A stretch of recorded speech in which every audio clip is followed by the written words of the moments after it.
There is no white genocide. White people are hugely privileged, and that is our failure.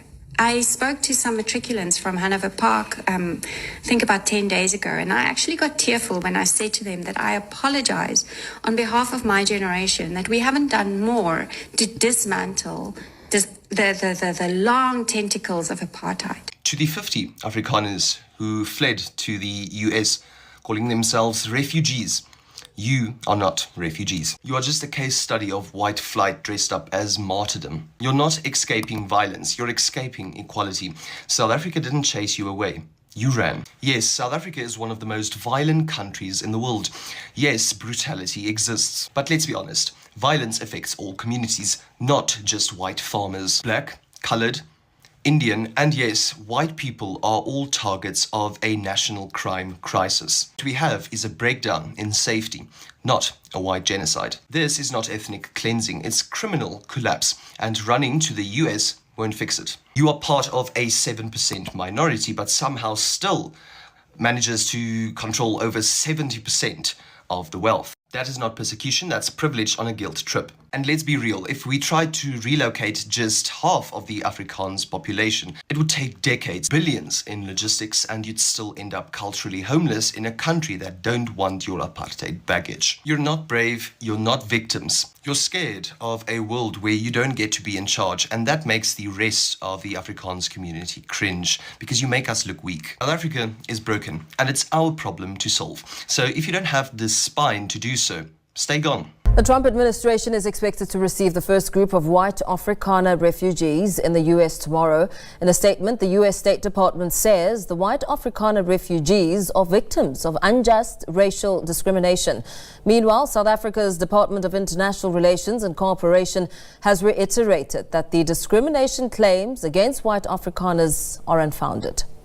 This group of white Afrikaners are at the O.R. Tambo International Airport, where they are expected to catch a commercial flight to the United States.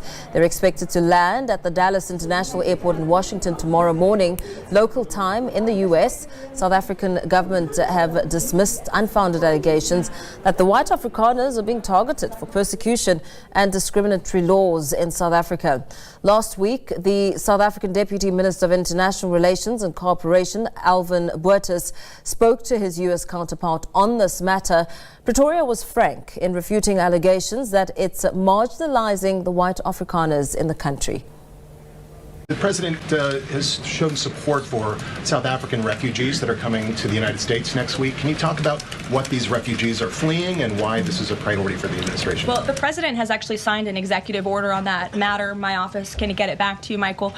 But this group in South Africa has faced racial persecution. In fact, the government there has vowed to take away their farmland that they own. And so the president has talked significantly about this. As for further details on refugee claims and asylum claims, I would defer you to the State Department. Deeply and morally wrong-headed and repulsive.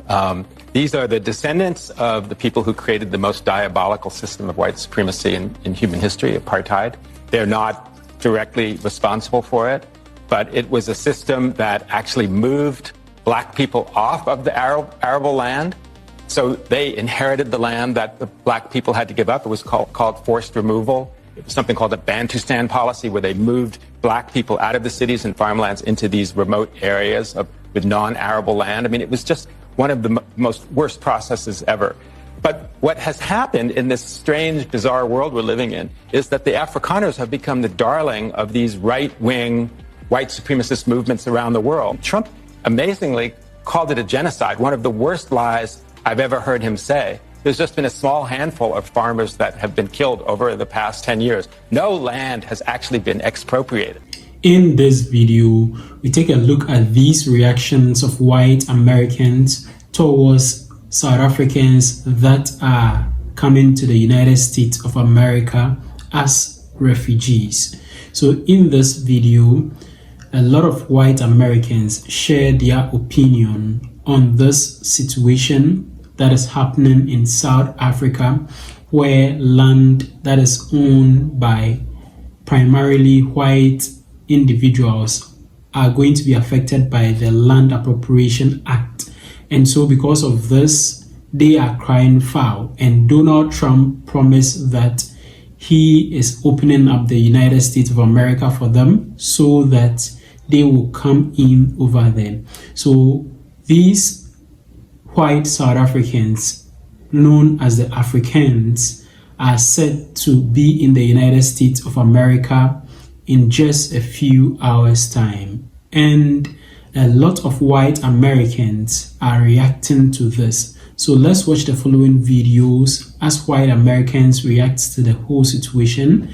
Then we'll come back here and discuss further about it. But before we watch the videos, if you haven't yet liked this video, kindly like the video and also subscribe to the channel. Let's watch the videos together. White guilt is becoming useless, and not because the past doesn't matter, but because feeling bad has become a substitute for not doing good. Yes, poor white South Africans are tired of being told how privileged they are. And rightfully so. You can't feed your children on colonial shame. But here's the truth. Acknowledging a crime is not the same as accepting blame. The system was rigged. It favored whiteness. That is a fact, not a feeling. But, of course, if your take is guilt and not cooperation, then you've missed the point entirely. Because today's black and white poor have more in common than the politicians keeping them there. Ladies and gentlemen, this isn't a call for revenge. This is a call for repair. Black South Africans aren't asking for superiority, just equality. But to the historically privileged, equality feels like oppression. And until we admit that and work together, we're just trading chains for fences. Can black and white South Africans ever be united if the land and the wealth is not shared? Political freedom in 1994 was not liberation. It was a deal, a compromise. Black South Africans got the vote, but white capital kept the bank, the land, and the mines. Today, 10% of the population own 90% of the wealth. We call it democracy, but the poor are still trapped in shacks, on poisoned land, and in broken schools. The most potent weapon in the hand of the oppressor is the mind of the oppressed. Steve Biko. Been taught that equality is chaos, that asking for the land is too much. Yet, Stellenbosch thrives while the Eastern Cape dies. The suburbs are armed and the townships are hungry. That is not peace, that is a ceasefire. Ladies and gentlemen, until every South African has land, until every South African eats, until the domestic worker's child and the CEO's child get the same education, there is no unity and there is no nation. Talk about rainbow nation lies when the color still bleeds unequal. The United States says it is the start of a larger relocation effort for white South Africans, which it claims are being persecuted because of their race. Now, the South African government has dismissed the U.S. government's allegations as completely false. And in other news developments, Ukraine's President Volodymyr Zelensky has given a cautious response to Russian President Vladimir Putin's offer of direct peace talks. But to talk to us more about some of these developments, we're joined virtually now by a researcher at the Thabo Mbeki School of Public and International Affairs at UNISA, Advocate Sipho Mantula. Advocate Mantula, good to have you with us here on Morning Live. Welcome. All right, we seem to have just lost that connection to Advocate Mantula, working to get it back. But of course, so much happening.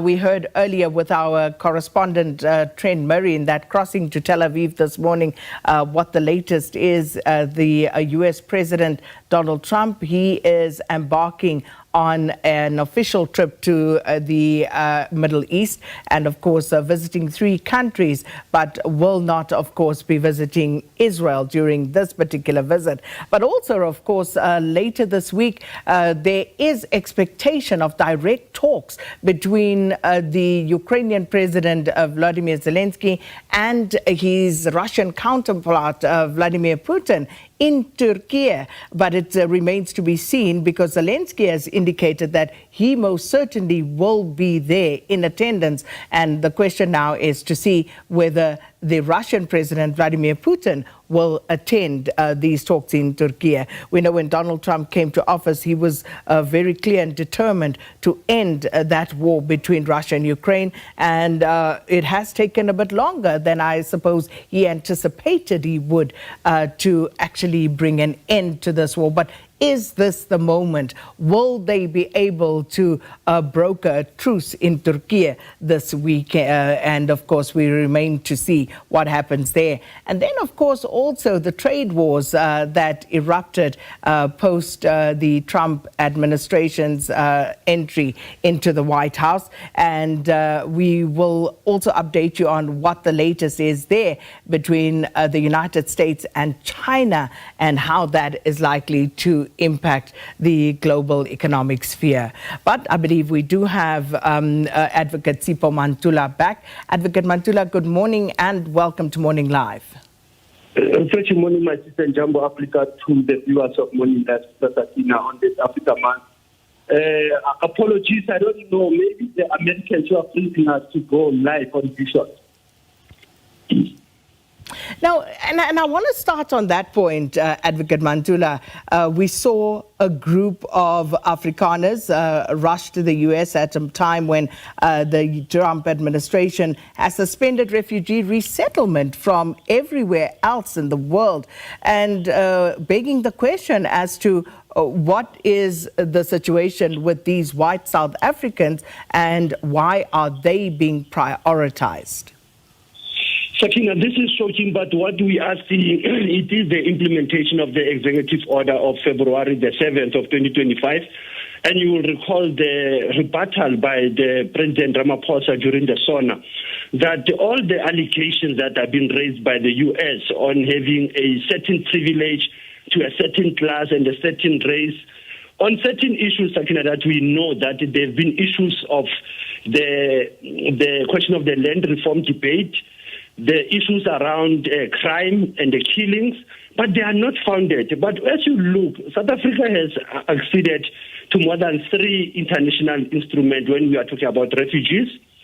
We have our Refugee Act of 1998, where there is actually what we'll call abusive application of asylum seekers. And that's what we are seeing now with this move of the 49 white South Africans who are becoming delinquents, by the way, Sakina, because when you look at the Refugee Act, there must be some threat, there must be some fear, there must be some prejudice.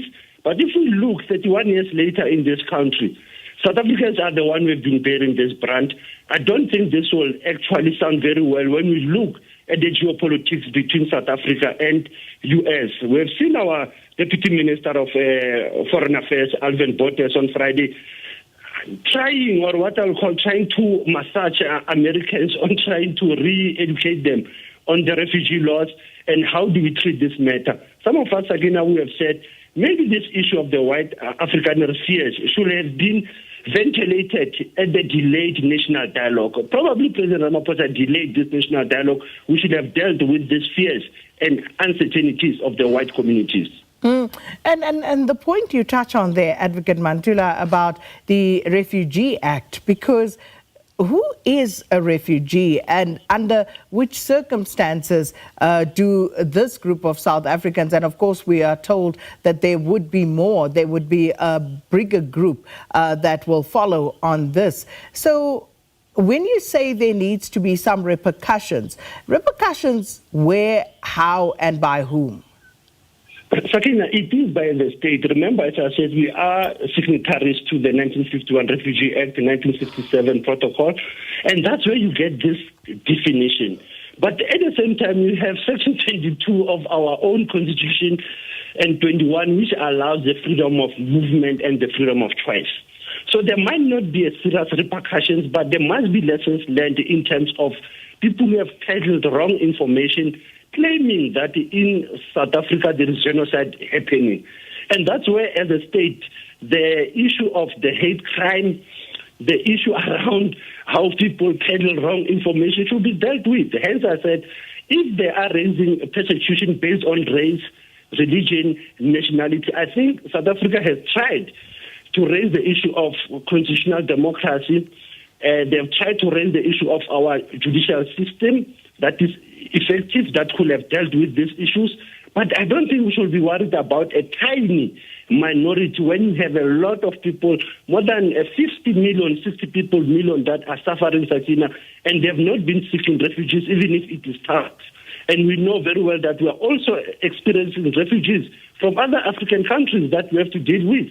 So when you look at this case of the white Afrikaner spheres and their misinterpretation of international law and our own national law, because I think Dirko is correct to be saying that how are you going to justify if you have to return back? Because it seems now you are applying what we call a dual citizenship. So is it clear at this stage, Advocate Mantula, exactly how many Afrikaners have applied or been granted this refugee status? Remember, Sakina, we had the numbers of 150 to 60, but for now you have to go through a vetting process, which is done by our Immigration Home Affairs, and to be done by our Criminal Intelligence Unit to look at criminal records. But also we have to look at the issues that will mean to then say that if they are applying, are they going to be certain where they are going? Because it seems that they have a special privilege. Trump is busy chasing Africans out of the U.S. and he's allowing a certain class of tourists, by the way, to the U.S. as refugees. And that's how we can say that their numbers will either go high or they will go low, because we know, Sakina, that there are numbers of Afrikaners and white people who are not happy about this move that came out with the executive order of 7 February. And then just moving on to Donald Trump, but in a different context. The U.S. president is embarking on first foreign trip of the second administration, a major trip that is, with a tour of the Middle East. So what is to be expected here, Advocate Mantula? Sakina, remember, this is another replay. In his first Trump administration, 2017, he went to the Gulf. One looks at the Gulf ties between the U.S. But this time, I mean, it's not Tel Aviv, it's not Israel, but he's going to strengthen his efforts with Saudi Arabia on the issues around security, pacifying Iran, going to Qatar, the Doha. We know his interest in the DRC minerals now. As Doha has been one of the mediators. And when you look at United Arab Emirates also, there are issues of economic ties. Sending private planes to pick up 8,000 Caucasian South African refugees when we're kicking people out that are in the middle of their immigration proceedings here in the U.S. now. Literally having people show up for their final steps of their immigration process and having them arrested, detained, and deported.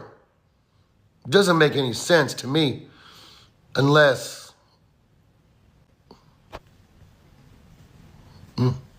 We built apartheid, and now we're refugees. We took the land, we took people's futures, we took their dignity, and now we're being given refuge? What must it feel like to be a person of color, a black person in South Africa, watching my people who broke this country and now run off to claim victimhood somewhere else? We say we're afraid, but we built what we were afraid of. In 1994, we didn't give over power, we just gave over the mess and said, it's your fault, you deal with it now. But our white hands are clean. And now we're fleeing the country, crying reverse racism. So black South Africans, please tell the bad guy right here how it makes you feel. Because this is not right. This is sick. And I don't want to be the perpetrator anymore. To the 50 Afrikaners who fled to the US, calling themselves refugees, you are not refugees. You are just a case study of white flight dressed up as martyrdom. You're not escaping violence, you're escaping equality. South Africa didn't chase you away. You ran. Yes, South Africa is one of the most violent countries in the world. Yes, brutality exists. But let's be honest, violence affects all communities, not just white farmers. Black, colored, Indian, and yes, white people are all targets of a national crime crisis. What we have is a breakdown in safety, not a white genocide. This is not ethnic cleansing, it's criminal collapse, and running to the US won't fix it. You are part of a 7% minority, but somehow still manages to control over 70% of the wealth. That is not persecution, that's privilege on a guilt trip. And let's be real, if we tried to relocate just half of the Afrikaans population, it would take decades, billions in logistics, and you'd still end up culturally homeless in a country that don't want your apartheid baggage. You're not brave, you're not victims. You're scared of a world where you don't get to be in charge, and that makes the rest of the Afrikaans community cringe, because you make us look weak. South Africa is broken, and it's our problem to solve. So if you don't have the spine to do so, stay gone. To all of the South African Afrikaans refugees that are coming to America soon, I just want to let you know, as someone whose wife is Afrikaans, who's been to South Africa multiple times, you're going to have a bad time. There's no white genocide happening in South Africa. You have crime that's happening as a result of racism-fueled generational economic inequality, the same thing that's happening in America. We're just a couple decades ahead of you on the unchecked capitalism timeline. But I have good news for you. You don't have to worry about the cheap exploited labor rising up against you anymore, because now that you're in America, you'll get to be the cheap exploited labor. If you were middle class or upper middle class in South Africa and you come to America, you're poor now. Like, really poor. You're not gonna have maids and gardeners and personal servants that you can pay $15 a day for. Now you get to be the cheap labor. But by all means, please come to America and experience the American capitalism that Elon Musk's been raving about to you. You'll probably love it. You know, what do I know? There's probably very little chance that you'll end up going back to South Africa in a year or two after realizing how overpriced and fucked up America is. I wouldn't even worry about that as a possibility. And if you think I'm being mean to these people because I think they're a bunch of racist, bigoted colonizers who wish they could go back to apartheid South Africa, it's just because I do think that. But to them, I say, welcome to the American dream. Please let me know when you've woken up from it. I gotta say, it is quite interesting that even their own people are calling out these white South Africans. They're like, you know, the truth is there is no genocide going on in South Africa. This is all propaganda just to make black South Africans look bad. And this is the thing they've always done. They come do the shittiest things to, you know, people's nations. But when accountability comes in, they twist history, they change history and make themselves, you know, look like victims. But when the actual victims come out and speak up, then they are being too much. The same thing black Americans are going through, talking about oppression. People are like, you know, black people are too much about race and oppression. Like, you guys are not oppressed. Here we have a group of people that came as invaders, stole African people's lands, took down people's lives, created systems in South Africa that only benefit them. But now in a time of today when Africans are waking up and, you know, educated, learning their history and claiming what belongs to them, they feel threatened that they have to call accountability a genocide. Make it make sense. But I love that now, since they've been privileged in South Africa, they probably are going to be the cheap labor in America because, immigrants are being kicked out and these ones are being welcomed. So probably they'll be the cheap labor and take on the jobs that, you know, people of color and these other people that are being kicked out have been, you know, taking on. So probably it's a good deal for them. They're going to enjoy the jobs, the low-level jobs that they were giving the black South Africans in South Africa. It kind of makes sense. It really makes sense. But also black people had to say something about it. Welcome back. So in this video, we took a look at the various reactions by white Americans on the issue of Africans from South Africa relocating from South Africa to the United States of America as refugees. Now, South Africa as a country is trying to implement what is known as the Land Appropriation Bill, and this is set so that land could be distributed evenly and equitably among citizens of South Africa. Now, this is what it actually is. About 70% of the land in South Africa, farmlands in South Africa, are primarily owned by the Africans or white South Africans. And this actually does not sit well with all the entire country because black people are not able to get land to farm over there. And so they are trying to introduce this land appropriation bill in order for lands to be taken over by the state so that it will be evenly distributed among South Africans. And this has caused a lot of outrage, I would say. People are, the white population is not agreeing to it, and some people are accusing black people in South Africa. So Donald Trump, the president of the United States of America, promised that he will open his doors up for the white South Africans to come to the United States of America. He says that they are being oppressed and all those kind of things that you can think of. So about 50 Africans or white South Africans are set to land in the United States of America just in a few hours. So they are relocating to the United States as refugees. So this has got a lot of white Americans talking that, and I believe majority of the things shared over here are things that are very sound, in the sense that there was one particular woman who says that as white people, they have been privileged a lot, and it looks like they go around with that kind of privilege. And so if that privilege is taken away from them, they think that they have been marginalized or in a way. Meanwhile, it is not so. If you call for equality, you are having about 70% of the farmlands in South Africa. And if these farmlands are being taken over by the state so that it is distributed equitably among all South Africans, what actually is the problem of this? Should you still hold on to majority of the lands in South Africa and leave the black population in South Africa impoverished?